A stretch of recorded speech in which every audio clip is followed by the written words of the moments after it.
Assalamualaikum warahmatullahi wabarakatuh. Halo guys, welcome to the Narata yang akan ngajakin kamu bahas dunia kepenulisan serta bahas sejarah baik luar maupun dalam negeri.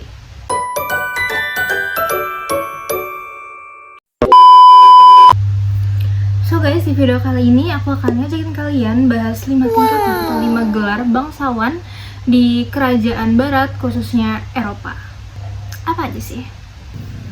So guys, sebelumnya aku mau disclaimer dulu kalau misalkan tugas para bangsawan ini ataupun pendapat tentang 5 gelar bangsawan ini tuh bisa aja berbeda-beda di tiap wilayah ataupun kerajaan. Jadi tergantung wilayah dan kerajaannya. Contohnya seperti gelar Count dan Earl. Ada kerajaan yang membedakan gelar tersebut, tapi ada juga kerajaan yang menyatukan ataupun berpendapat kalau misalkan dua gelar itu tuh sama kayak gitu. Sementara pendapat yang berbeda itu mengatakan kalau misalkan gelar Count itu masih ada di atas Earl.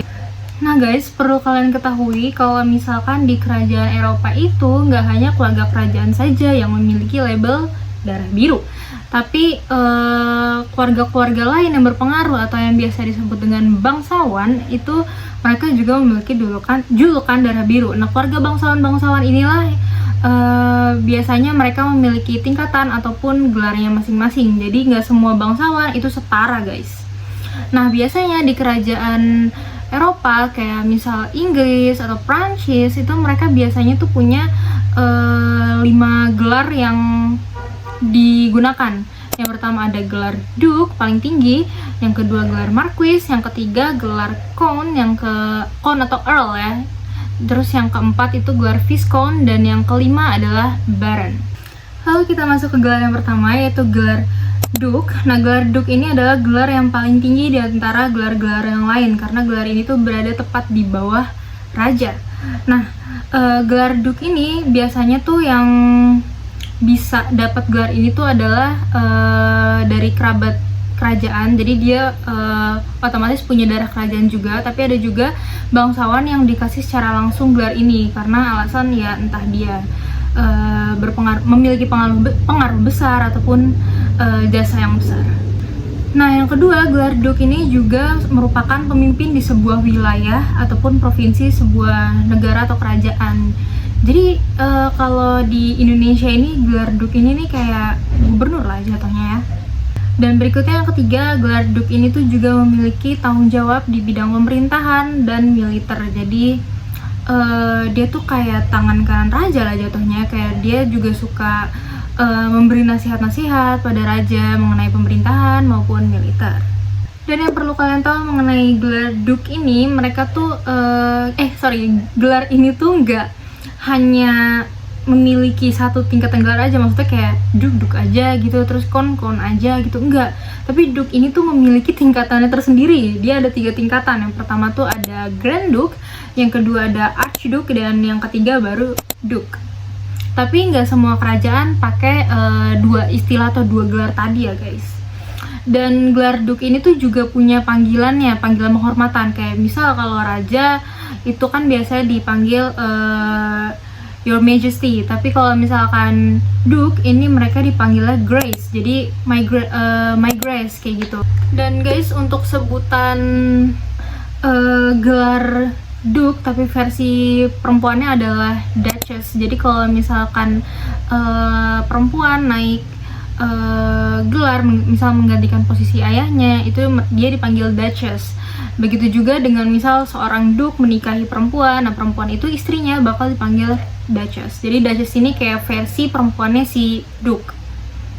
Begitu juga dengan gelar Grand atau Arch. Jadi kayak ya mengikuti aja, kalau misalkan dia seorang Duchess tapi gelarnya Grand ya Grand Duchess dan seterusnya.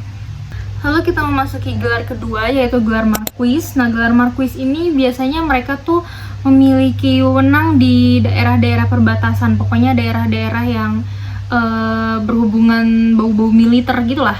Jadi kayak mereka tuh memiliki wewenang di daerah perbatasan, terus mereka itu merupakan pemimpin militer. Nah, mereka itu juga harus mengelola wilayah tersebut, kayak contohnya nagihin pajak ke rakyat, dan mereka juga berkewajiban untuk menjaga perbatasan tersebut. Nah, selain itu juga setelah dijaga tuh mereka wajib banget juga nih lapor ke raja gimana sih kondisi perbatasan kayak gitu. Dan gelar marquis ini juga merupakan perwakilan raja. Dia tuh bisa mewakili raja kalau misalkan ada negosiasi sama negara-negara tetangga, kayak yang negosiasi isu-isu mengenai konflik militer.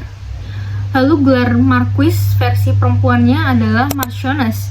Jadi kalau misalkan marquis menikahi seorang wanita, maka istrinya itu akan diberi gelar marchioness. Nah, berikutnya gelar count atau earl. Sesuai yang aku bilang sebelumnya, kalau misalkan 5 gelar ini kalau di setiap negara ataupun di setiap wilayah, setiap kerajaan itu memiliki pendapat ataupun porsi tugas yang berbeda-beda. Jadi ada wilayah yang mengatakan kalau gelar count dan earl itu berbeda, tapi ada juga yang mengatakan kalau gelar count dan earl itu sama atau setara. Tapi kalau misalkan kalian yang tahu informasi lebih mengenai gelar ini bisa langsung komen di bawah ya. Lalu gelar count ini dalam wujud perempuannya, atau misal si count ini punya istri, itu namanya countess. Nah, berbeda nih sama gelar duke yang punya panggilan kehormatan sendiri kayak raja, ya kayak raja gitu. Nah, gelar-gelar yang pokoknya dari marquis sampai baron itu panggilan kehormatan mereka cuma kayak my lord, kayak tuanku gitu, my lord. Nah, berikutnya tugas seorang count itu yang pertama adalah mengelola wilayah, kayak nagihin pajak rakyat dan lain-lain. Seorang count juga diperbolehkan menegakkan hukum. Jadi misal di wilayahnya itu ada sebuah kasus, nah seorang count tuh berhak mengadili atau memberikan hukum sama pelakunya. Lalu yang ketiga, seorang count itu wajib untuk mempertahankan wilayahnya. Berbeda sama marquis yang emang dia kerjanya tuh langsung di perbatasan kerajaan. Nah, kalau count itu dia hanya wajib menjaga wilayahnya aja, mempertahankan wilayahnya kayak gitu. Nah, seorang count ini juga merupakan tangan kanan, bukan tangan kanan, kayak bawahan gitu lah. Jadi dia tuh harus patuh sama atasannya, pokoknya gelar bangsawan yang lebih tinggi kayak gitu. Lalu berikutnya kita masuk ke gelar yang keempat, yaitu gelar viscount. Dan dalam versi perempuannya, viscount itu adalah viscountess. Nah, tugas viscount itu ada beberapa, tapi yang utama adalah biasanya viscount itu sering banget jadi perwakilan ataupun tangan kanan seorang count atau earl. Tapi nggak jarang juga seorang viscount itu punya wilayahnya sendiri. Nah, gelar viscount ini juga pada umumnya sering banget itu biasanya itu diwariskan ke keturunannya. Jadi misal bapaknya seorang viscount lalu meninggal, ya, dia bisa gelarnya bisa langsung turun otomatis ke anaknya. Dan gelar yang kelima adalah gelar baron atau baron. Kalau versi perempuannya itu baroness atau baroness. Jadi kalau misalkan ada penyebutan yang salah, kalian langsung komen aja di bawah, karena jujur aku masih kurang yakin kalau misalkan penyebutannya benar, takut salah. Nah, seorang baron ini mereka tuh adalah istilahnya kayak tuan tanah gitu, lalu memiliki gelar bangsawan. Baron ini juga memiliki hak ataupun kekuasaan pada orang-orang yang tinggal di wilayahnya atau tanahnya. Nah, baron ini juga diperbolehkan untuk menagih pajak sama rakyat, tapi pajak yang dia terima itu nggak sepenuhnya buat dia. Jadi ada pajak yang dia kasih ke raja sebagai bentuk pengabdian ataupun sebagai bentuk kekesetiaan. Lalu seorang baron ini juga wajib banget membantu atasan-atasannya dalam hal militer. Maksudnya atasan-atasan tuh intinya ya negara gitu loh. Nggak cuma 4 tingkatan di atas dia aja. Intinya ya buat raja, buat negara, pokoknya dia tuh harus membantu kemiliteran negara kayak gitu. Dia memiliki peran seperti itu. Jadi misal militer negara nih butuh senjata atau butuh kebutuhan apa, nah seorang baron itu biasanya memiliki peran untuk membantu memenuhi kebutuhan militer. So guys, itu dia pembahasan hari ini. Kalau misalkan masih ada yang kalian bingung atau masih ada yang kalian gak ngerti, kalian bisa langsung komen aja di bawah, aku langsung jawab dan bantu jelasin. Dan sebelum video ini berakhir, aku mau disclaimer dulu kalau misalkan aku ini bukan merupakan seorang yang ahli sejarah, tapi aku merupakan seseorang yang mencintai sejarah. Aku seorang penulis yang kebetulan suka banget nulis-nulis naskah fiksi mengenai sejarah, khususnya sejarah negara-negara Eropa, ya semua sejarah kayaknya aku suka.